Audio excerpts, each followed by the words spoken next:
What if I told you that becoming smarter, fitter, richer, or more productive doesn't require massive effort? In fact, according to Atomic Habits, the biggest change in your life can come from improvements so small that they almost seem pointless. Reading one page, doing one push up, writing one line of code. These tiny actions might look insignificant today, but over time, they can completely transform who you become. Speaking from experience, Atomic Habits um, made me from a student who got a 3.09 GPA in his first semester to a student who got 3.78 GPA in his second semester. So there is proof. And that's exactly what we're going to explore in this video. Now, let's first talk about the problem. Most people think that success comes from big decisions. They think that I'll start studying 8 hours a day, and they say that I'll go to the gym every day, or I'll completely change my life from tomorrow. Even though there's nothing bad in that to say that, but what usually happens when you say these type of things is a few days later the motivation disappears, right? And the plan falls apart and everything goes back to normal. James Clear argues that this happens because we're focusing on the wrong thing. Sorry if I look like that. I'm not looking in the camera because I'm reading for a little bit from my notes as well. The notes I have taken since I have been reading. James Clear argues that this happens because we're focusing on the wrong thing. We're obsessed with our goals, and this is what we're going to discuss in this video, which is known as a fixed mindset versus a growth mindset. We're obsessed with goals, right? But goals aren't the real problem. The real problem is our systems. The systems versus goals comes into play in this part of the video. So let's imagine that there are two students and both want an A grade, but they have the same goal, right? But one student studies consistently every day, while the other only studies before the exam. Who will succeed? Obviously, the first student who is studying consistently every day. Because goals don't determine success, systems do determine success. So, as James Clear famously says, that you do not rise to the level of your goals, you fall to the level of your systems. And that is a beautiful quote. So, your goal is the destination, right? And your system is the vehicle that is going to get you to your destination. Okay. And without the right system, even the best goals are just useless. Okay. I hope that makes sense. So now we're going to talk about the 1% rule. Okay. Here, one of the most powerful ideas from the books. Like, imagine you improve just 1% every day. That sounds really like small, really tiny, almost meaningless, you would say. But improvement works like compound interest, right? So just like money grows when interest keeps adding up, and small habits grow when they are repeatedly done on a consistent basis, right? So one extra page read, one extra push-up done, one extra coding problem done, one extra hour of focus studying, if you keep piling up these like little wins, you get the bigger result. So over months and years, these tiny improvements create an enormous result. Success is rarely a single big breakthrough, right? You're not going to just study one day and become really talented or really intelligent. So it's usually thousands of small actions that are working together.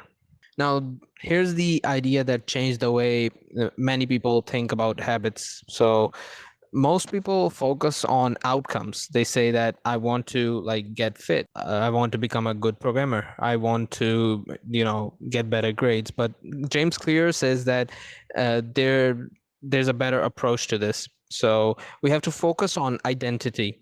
Instead of saying that I want to become a programmer, say that I am a programmer. Instead of saying that I want to be a reader, say I am a reader. So every action you take becomes a vote for a person you want to become. So when you study, you're voting for the identity of a disciplined student. When you exercise, you're voting for the identity of a healthy student, right? A healthy person. So one action won't transform you overnight, but thousands of votes eventually create an identity. Let me explain how habits actually work. So every habit follows a simple loop: cue, craving, response, reward. For example, your phone vibrates, that's the cue. You become curious, that's the craving. You check the phone, that's the response.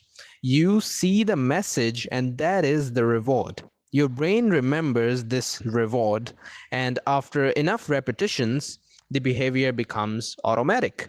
This loop is happening all day, every day. Understanding it is the key to changing your habits. Now, let's talk about the 4 laws of building good habits. James Clear gives 4 simple rules. Rule number 1: make it obvious. Want to read more? Leave a book on your desk. Want to drink more water? Keep a bottle of water beside you. The easier it is to see the habit, the more likely you are to do the habit. It's as simple as that. Now, the second rule that James Clear mentions in his book is make it attractive. So pair something you need to do with something you enjoy. Listen to your favorite podcast while exercising. So exercising is a need to do thing, and podcast is a favorite thing of yours. So merge them together, and that will prompt you to exercise.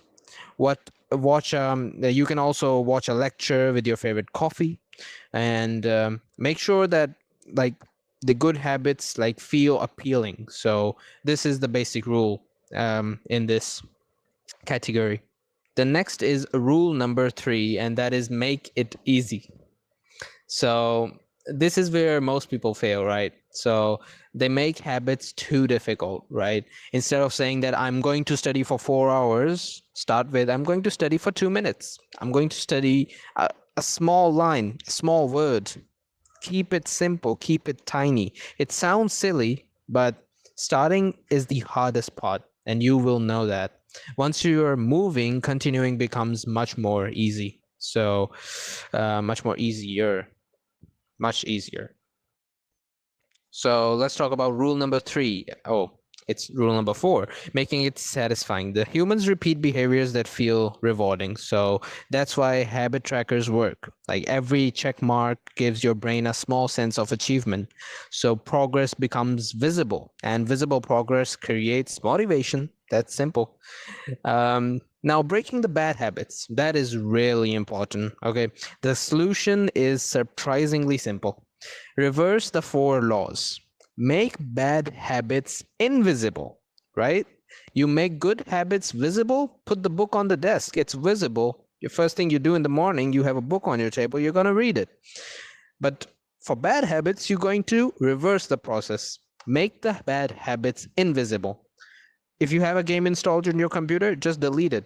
If you have a social media app, download I think it's called Minimalist app or something. It hides the attractive icons of your phone, and it converts your whole phone into a black and white screen, and that is what I use. And my screen time is very, very low. Like I only use sorry.